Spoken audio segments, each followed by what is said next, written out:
Hey guys, this is Kirob speaking, and today we are back in making our own Diablo 2 Countess run simulator. And last episode we were, let me just get out my little notes here. How far did we come? I think 3.5 hours in we're currently. Yes, that would be correct. After 3.5 hours we have some pretty decent layouts for at least the setup pages for the various modes. Let's take a closer look. This is what it looks like currently.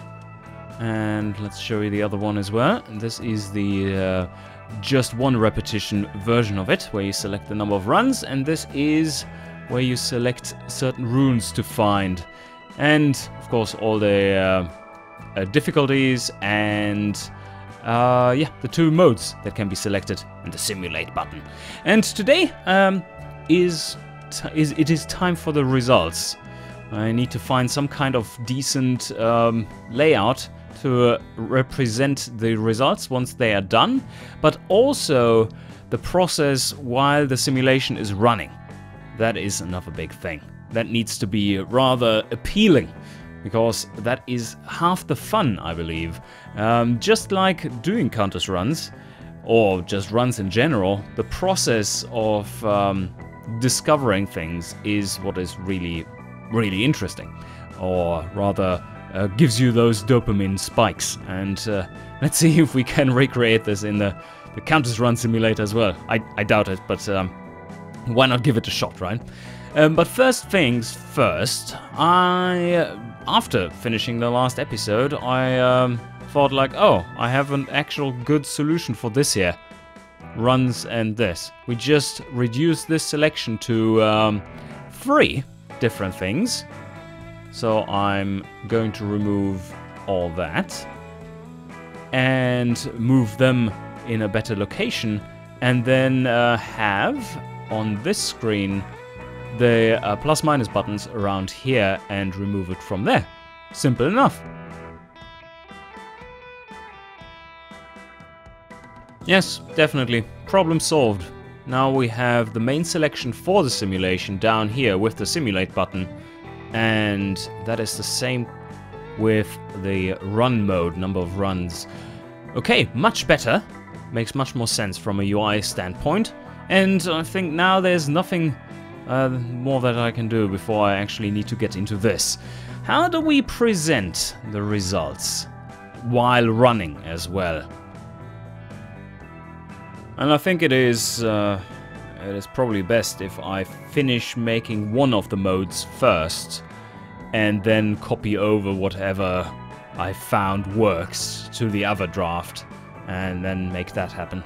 So I won't be cloning this one just yet. And I think I actually want to start with the simpler mode. And the simpler mode would be just number of runes after X amount of runs.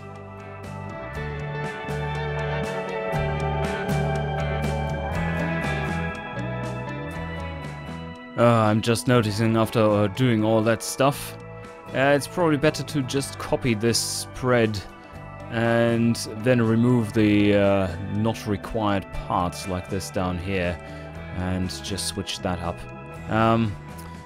Yeah, that's better, because I do want to retain the same layout, the same spacing for all that, and then just remove the buttons here.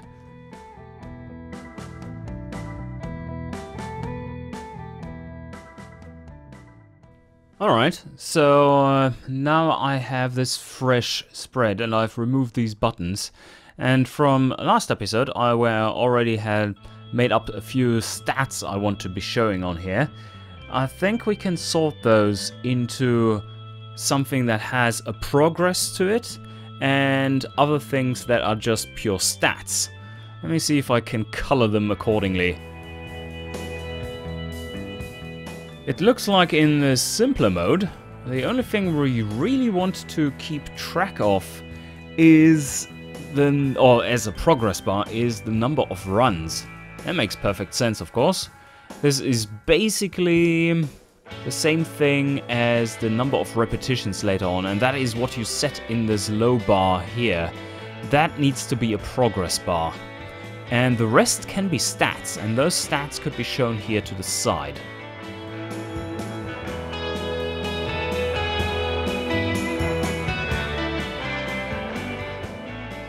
Okay, how about something like this? Doesn't look too shabby. So this bar would update automatically with the current run number and slowly fill up the bar of its completion. And then it could maybe jump to a all 500 runs complete or something, and write that in the bar once it's full. And now we just need to fill in a smart way these rune counts and the side stats.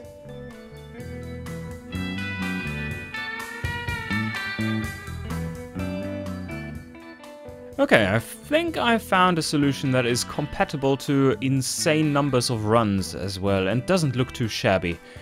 We still have our cubing option here, which should be deactivated by then, by the way. So I should grey out these check marks, I guess, because there's no going back once that is activated. And yeah, numbers that are 0 should be shown in grayed out so that they don't take too much attention away. What more? What more? No, I think that's good. Let me see what it looks like when it's grayed out. Ah yes, just about right. I think we have a winner here for this concept. Yeah, this is looking good. And you could have some pretty big numbers in there too. Like, yeah, let's just quickly do 10 million Countess runs.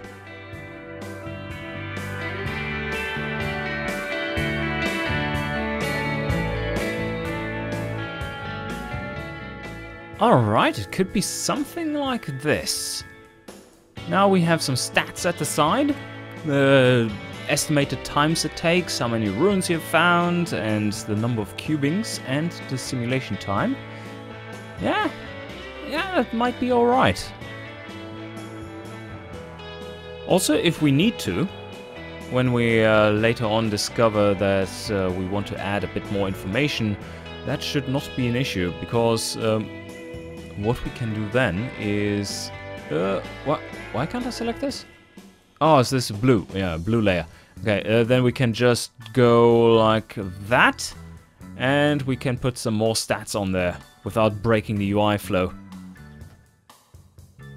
And I think that's exactly what we will have to do for the other mode. Because there we need 2 progress bars. We need a run number, and we need a repetition number for that one. So this will be doubled up, I guess, down here. And then we need more stats, because there are 4 more I count here. Maybe some of those aren't really that relevant. But, nah. No, exactly. Runes found. Maybe average runes found. Nah, it's not that important. But there are 4 more stats down here, which I want to add to the side panel. So I think I will have to extend it all the way down. And this spread can be deleted, I would say. Yeah, it's no longer needed. Okay, spread number 3, duplicate, and then we start designing the results page for the other mode, the more complex mode, our main mode.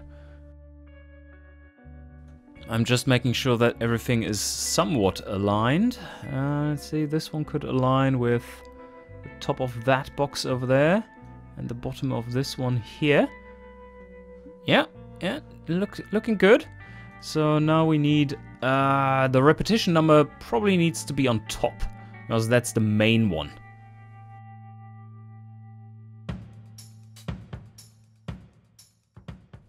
Ah, interesting. Okay, double bar down here. That seems to be working fine. I deliberated on this a little bit. Do I want to introduce a new color here? And I think my answer to that is no. Adding too much color to something that nice and simple might be detrimental to the overall looks. Like a blue bar or something. Nah. Blue, mana blue. But no, I don't think we want to go there. Interesting though, how do you show the number of runs down here? I think the solution would be to scale this bar according to the average number of runs that it takes to complete. And we keep a running average as a whole. So the average would always be in the middle. And after a few runs, after a few repetitions, it would then have a pretty solid estimate for how many more runs you need in order to get there on average. And then you see if that repetition was faster or slower than the standard repetition. I think that would work. So twice the average number of runs would be just bar is filled and doesn't continue to scale. And, well, if you find it already there, then for the next run, next repetition. I keep mangling them. Okay, for the next repetition, that average number would, of course, be lower, because you had that phenomenal run here.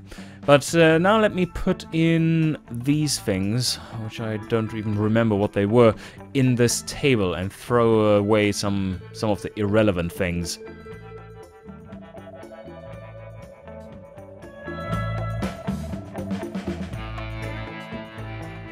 Ah, yeah, this is a lot more tricky than the other one.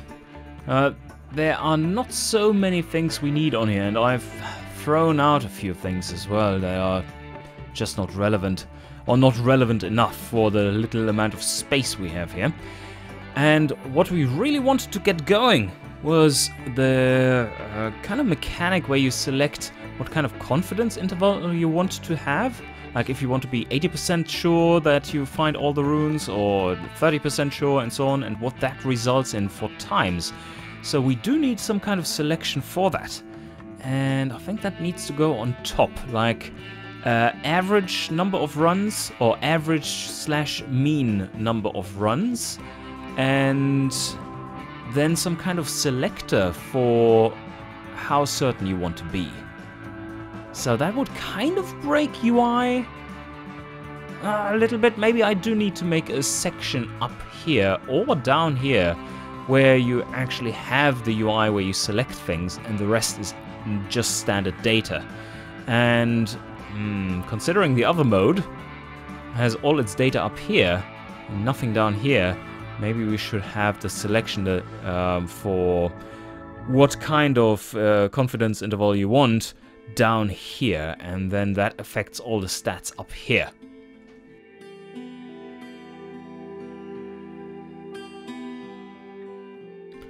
Ah, yes, it continues to be tricky. So now I have some kind of selection down here for the confidence. In this state, it probably should be grayed out. I think this is something that should not be active while the runs are going on. But maybe while the runs are going on, it only shows you an average. And once it's done, maybe you can switch between average and mean. And only when you switch to mean, it goes into this mode with confidence.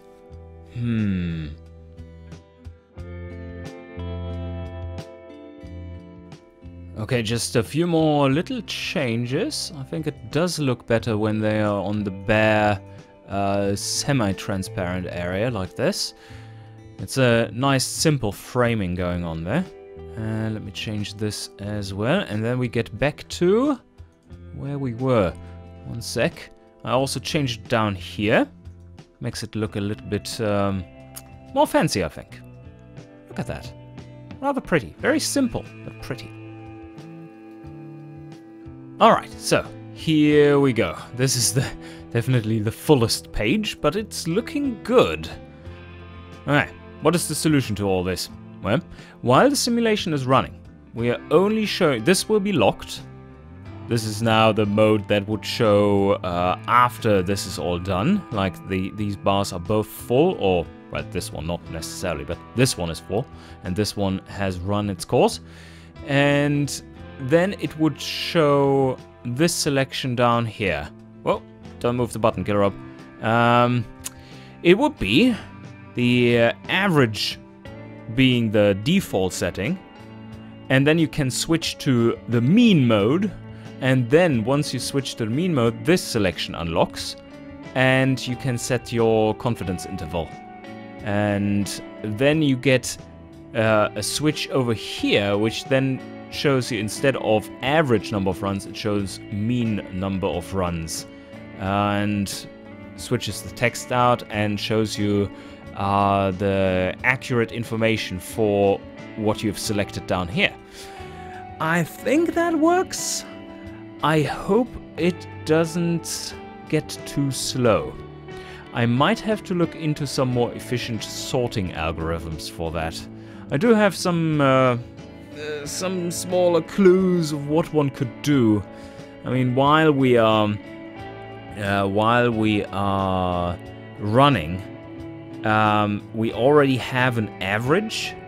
So what I could do is compare the number of runs that the repetition ended on with the average and sort it into the array, or into a long vector, rather, yeah, well, a one-dimensional array, a vector, by looking at the average and giving it a reasonably solid position in the stack, so to say. And then the sorting of the stack would be faster in the end. Because if you have 10,000 numbers in there, that might be a little slow if you just do a simple bubble sort or whatever. Yeah, I don't know. That might be bad. There's not much data, it's just simple numbers, so maybe there are even some inbuilt tools for that. I would almost assume there are in Game Maker Studio. Maybe if we use some of their more fancy data structures like lists or something, that might have some sorting capability already built in.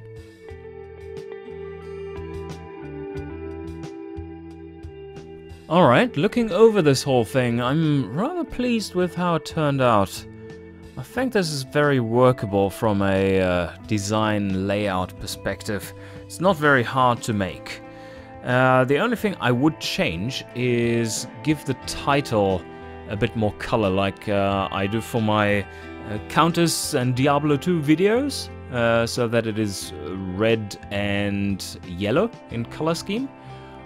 Although, oh, not necessarily yellow, but orange. Although that might break the overall look of the UI. So I'm not quite sure. We'll see. But, that's easily done in Photoshop. I just draw in one of my splash screen drafts, and there I have the gradient settings and everything I need to make it look like one of my things. Also, we might want to add a little Killrob Plays copyright 2018 down here. Or down there rather, because this is where you look more often. You want to have it in a place where you don't necessarily always look. Or there could be a version number here and the credits down here. But yeah, that's something I can just quickly try out.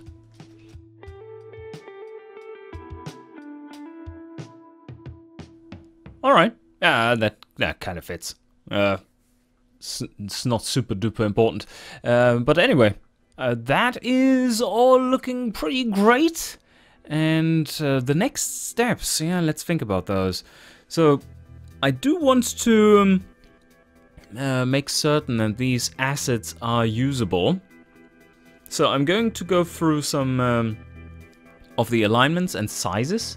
For instance, I'm just seeing that this one isn't aligned with that, and that's not good. That's not good, but yeah, it's fixable. So the back platings and stuff, they need to have a good alignment, and then I'm going to, well, basically make a background image with these transparencies baked into it, so that they don't have to be layered in the tool itself, because that will be rendering calls, and I want to minimize the number of rendering calls I'm making. And I'm having a big background image anyway, so that needs to be rendered. So why not render the background image appropriately already with the transparencies in place? I could, of course, also draw them dynamically, but that is rendering calls, and we want to have all the processing power available to us for the actual runs and calculations, and not for drawing graphics, which this tool isn't about.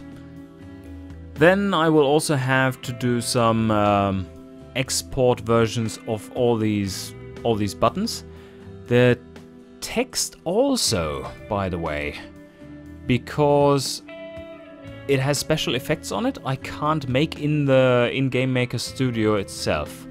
That would require some shader magic going on, and I'd rather do it in here and save some time. And yeah, well, it's PNGs, tiny PNGs. It's not a major source of size, I would say. The whole tool will probably stay below 10 megabytes in size. And that is very downloadable for you guys too, so I'm not too worried. Anyway, that is something for next time though. Next time I'm going to go through all this and tidy it up, and then prepare some export versions, and then export all the different versions of those buttons as well to PNGs. Then we have all our assets done. And what more do we need then? I don't think there's much more. Then the next episode after that, I guess it's time to start coding.